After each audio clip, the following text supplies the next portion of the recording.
Praise the lord.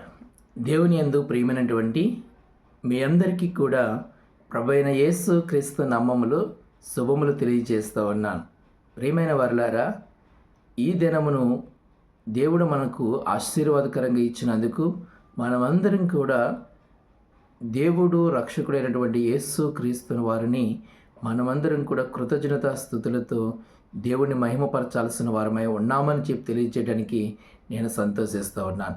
దేవుడు ఒక ప్రత్యేకమైనటువంటి విశేషమైన కృప మన ఎడల చూపిస్తున్నారు.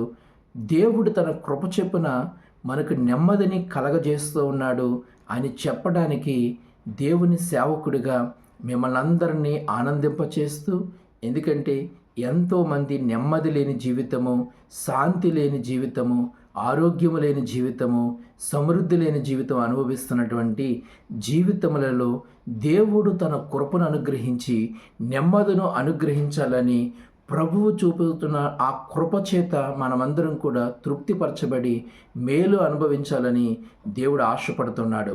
ప్రియమైన మీ అందరికీ కూడా ఈ వాక్యాన్ని తెలియచెప్పడానికి నేను ఇష్టపడుతూ ఉన్నాను. ప్రియమైన వారలారా, కీర్తనలు 94, 18, 19 మీ కొరకే నేను ఈ మాట చదువుతూ ఉండగా మీరందరూ కూడా ఆలకించి మీ బైబిల్ చూసి ఈ యొక్క వాక్యమును మీ జీవితంలో మీ హృదయంలో భద్రపరచుకోవాలని తెలియజేస్తూ ఉన్నాను. నా కాలు జారేనని నేను అనుకొనగా యెహోవా నీ కృప నన్ను బలపరచుచు ఉన్నది. చూడండి, దేవుని కృప ప్రతి మనుష్యుడను బలపరచుచుండగా ఆయనిచ్చి కృపను మనం పొందుకొని బలం పొందుకుందాం, దీవించబడదాం, ఆశీర్వదించబడదాం. మరలా చూస్తే, నా అంతరంగమందు విచారములు హెచ్చగా నీ గొప్ప ఆదరణ నా ప్రాణమునకు నెమ్మది కలుగజేయుచున్నది. చూడండి, విచారముల చేత నలిగిపోతున్న నీ జీవితంలో నెమ్మది లేకుండా కొట్టిమిట్లాడుచున్నటువంటి నీ జీవితంలో దేవుడట గొప్ప ఆదరణ. ఇది ఎవ్వరూ కూడా ఇవ్వలేరండి. మనుషులను దేవుడు ఆదరించి ఆదరణ చాలా గొప్పగా ఉండబోతుంది. ఒకని తల్లి వానిని మరవచ్చు, కానీ పసిపిల్లలను తన తల్లి పాలు ఇవ్వడం కూడా మరవచ్చేమో, కానీ నీ దేవుడట నిన్ను మరవడటండి. ఎంత గొప్ప ఆదరణ అంటే, నీకు కావలసిన ఆదరణ ఎంత గొప్పదో దేవుడు దాన్ని గుర్తించాడు. కాబట్టి నీకు గొప్ప ఆదరణ అనుగ్రహించి, నీకు నెమ్మదిని అనుగ్రహించి, నీ జీవితములలో నీ ప్రాణమునకు కావలసినటువంటి తృప్తి, ఆనందం, సంతోషం, సమాధానం దేవుడు అనుగ్రహించాలని కోరుకుంటున్నాడు. ఈ మాట వింటున్న ప్రియ సహోదరి సహోదరుడా, నా ప్రభువు నాకు గొప్ప ఆదరణ కలగజేసే దేవుడిగా ఉన్నాడు. నేను భయము చెందను, నేను దిగులు చెందను, నేను కృంగిపోను, నా ప్రాణమును నేను ఆయాసపరచుకోను, నా ప్రభువే ఆనుకుంటాను.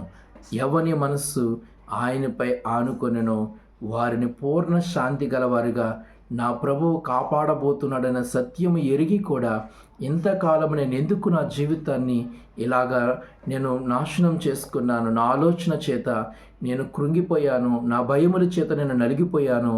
ఇకపై నా కోసమే దేవుడు వాక్కు నన్ను బలపరిచేదిగా, దేవుని కృప నన్ను బలపరిచేదిగా, ఆయన అభిషేకము నన్ను విశేషమైన వానిగా మార్పు చేస్తుందన్న సత్యం నేను ఎరిగి ఉన్నాను. కాబట్టి నా దేవునికి నేను కృతజ్ఞతాస్తుతులు చెల్లించేవానుగా నేను ఉండబోతూ ఉన్నాను. ఆయన కృప పొందుకుని నేను బలం పొందుకోబోతున్నాను అని చెప్పి దేవునికి కృతజ్ఞతాస్తుతులు చెల్లించేవారుగా మీ జీవితాన్ని కట్టుకోండి. మీరు మేలు పొందుకోబోతూ ఉన్నారు, మీరు ఆశీర్వదించబడబోతున్నారు. మీరును మీ కుటుంబములు దేవునికరంగా మార్పు చెందబడటం నా ప్రభు అయిన యేసుకు ఇష్టమై ఉన్నది. మీరందరూ కూడా దీవించబడాలని ఆశపడుతూ నేను మీ కొరకు ప్రార్థన చేయబోతున్నాను. చిన్న ప్రార్థన. పరిశుద్ధమైన తండ్రి, నా యేసయ్య, నీ వాక్యము చలవించుచున్నట్లుగా నీవు మాకు సహాయం చేయగా దానిని ఆటంకపరచగలిగిన వారు ఎవరు ప్రభువా? మా హృదయ అంతరంగమందు మేము అనుభవించుచున్న వేదనను మీరు చూశారు, ఆవేదనను మీరు చూశారు, దుఃఖమును మీరు చూశారు. వాటన్నిటిని తొలగించి మాకు గొప్ప ఆదరణ మీరు కలగజేస్తున్నందుకు మీకే సమస్త మహిమ ఘనత ప్రభావాలు చెల్లిస్తూ, మీ ఆదరణ చేత మేము ధైర్యపరచబడ్డాం, నీ ఆదరణ చేత మేము తృప్తిపరచబడ్డాం, నీ ఆదరణ చేత మేము ధైర్యం పొందుకున్నాం. అయా నీకే సమస్త మహిమ ఘనత ప్రభావాలు చెల్లించుకుంటూ యేసు నామమున ప్రార్థించుచున్నాను తండ్రి. ఆమేన్.